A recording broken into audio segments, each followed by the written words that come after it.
ADAPT proposes a surprising approach to accepting failure as a part of the innovation process. Growth implies an ongoing process of trial and error and gradual maturity. Whenever we face an opportunity, a challenge, or maybe just an experience that might turn into a life lesson, we are going to experience a few changes in our personality. And because we face all kinds of occurrences, we are constantly changing and growing. Using actual, legitimate examples, ADAPT centers around the idea of accepting failure as a natural part of life, and more importantly, as an opportunity to grow and learn from it. Moreover, it is essential to understand that no one can predict the future and that we can only try to shape it with our current circumstances. We can do this by trying out different solutions to our problems. During this process, we will most likely fail a few times. However, this should not disappoint us, but rather encourage us to carry on and try different approaches. The book offers a multitude of valuable lessons. Here are 3 of my favorite ones. 1. Most predictions are wrong and the only thing we can do is manage our expectations and reactions.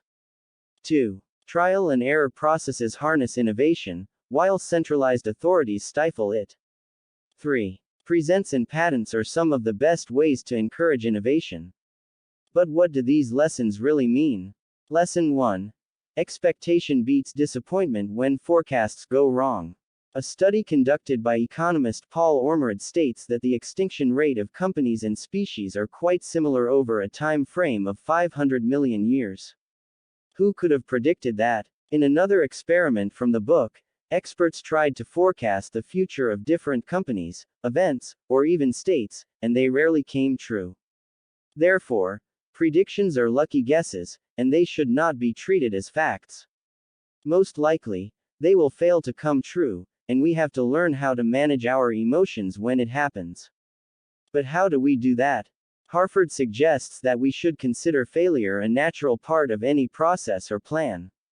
And rather than being disappointed, you should just eliminate that variable from then on and try again. Moreover, you should expect to fail many times before you encounter a successful approach to your problem. By following this mentality, whenever failure happens, you won't take it too bad. Lesson 2.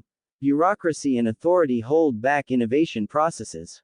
Most of the time, organizations and leaders feel like they have more control over a problem than they actually do. This feeling of false know-how combined with formal authority often empowers them.